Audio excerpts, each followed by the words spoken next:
How will men prevent the old magic from polluting the earth again?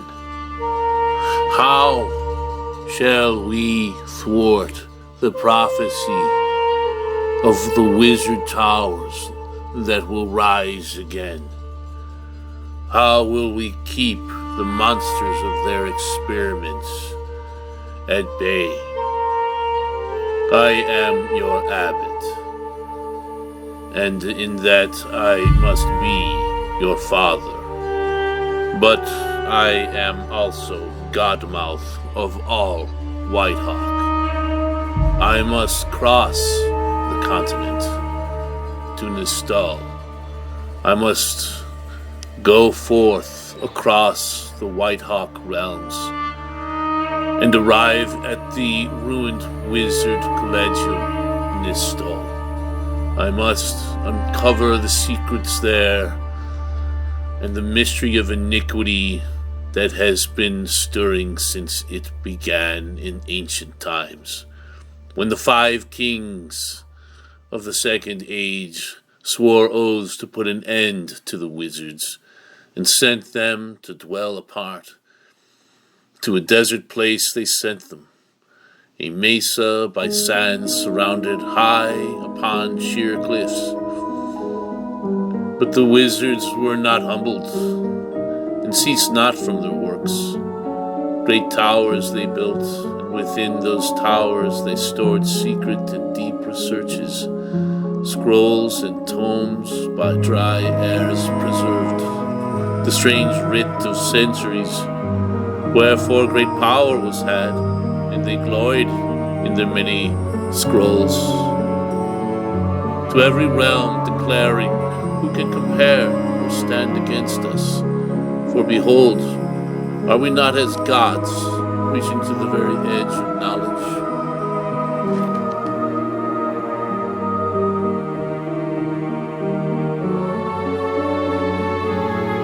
The kings renewed their vows against the wizards, marshaling their armies, but it was too late.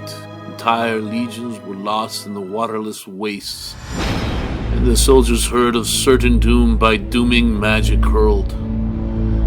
Even so, the world's rivaling princes desired the power of those scrolls, and sought they commerce with Nistal. They soon found a way, a safe passage by secret route obtained, for beneath the sands a meandering system of tunnels and caves connects that mesa to other lands. Who can avoid the turning of ages? The day of grace dawned, and the powers of heaven and earth were shaken. Remembrance of many things was lost, and men would say, a great voice has been heard, and a new light has appeared. Let us renounce those towers by name. No longer shall we speak of that place, and the still of the ancient rises. An age passed, and the rolling deserts grew, making vast the reach of the sands. Even now, when a clear night reveals galaxies above, the nomads catch glimpses of her ghostly ruins, the strange glimmer of her spires on the horizon. Take heed, the nomads say. Even the outlaws have abandoned that place, driven away by her lingering furies. The earth herself expels the wizards from her vaults, even from their own tombs, for ancient are the stones beneath. But there were some who did not forget those towers. It was in the Third Age, as the Your Writ annals say, that great minds conceived new towers. 9 tall towers they planned, and under favorable omen they erected the first stones. Dwarf masons they summoned to work the rock with wondrous skill.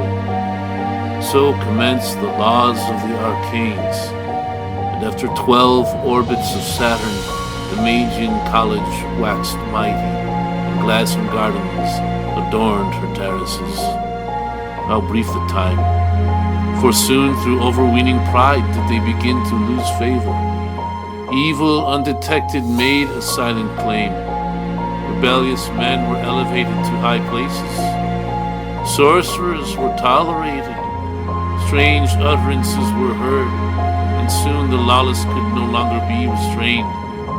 They twisted the arcane inheritance. It was the oldest of the orders, the Eldari, who first learned of the wickedness. They rebuked the sorcerers and prophesied against them, saying, "You summoners of spirits, do you not see how the infernal wisdom of your art will bring ruin to us all? You call down the scorn of heaven, and the world cannot escape the doom you have earned." Unable to endure such words, the lawless took hold of the Eldari and banished the old men to the waterless wastes. Therefore bright Nemesis bade her time, awaiting a day of retribution. The nations of the earth, the allies of Nistral, every one of them who had commerce with her, learned of the impiety. They soon abandoned her, one after another.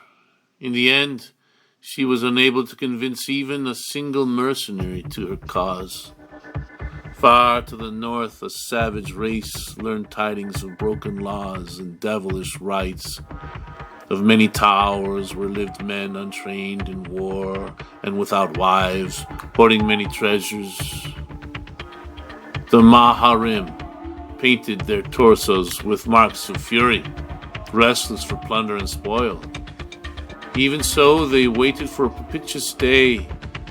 Ready horsemen though they be, they would not go without strong surety and dare the great southern desert, only to arrive, dying of thirst beneath Nistal's sheer rises. So did the horde at last ride forth from the pine forests out of their barbaric camps. Only the colossal gates of Hermia stood in the way. The massive portal was locked inextricably.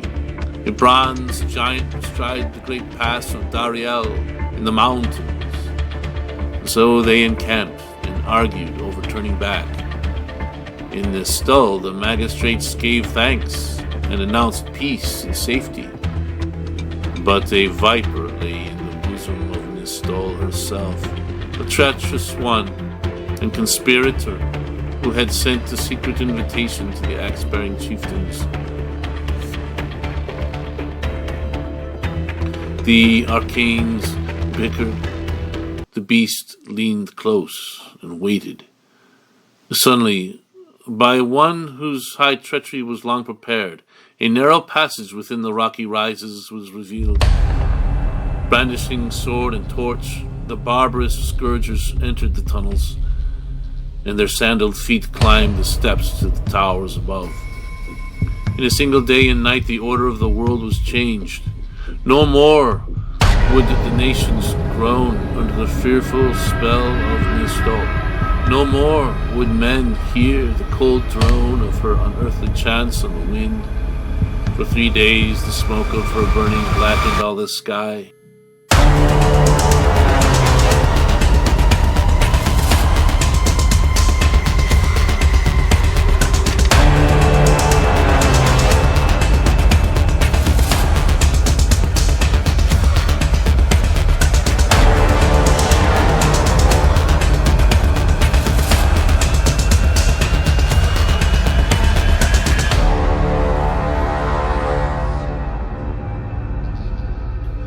She shall never again be inhabited, nor dwelt in from age to age.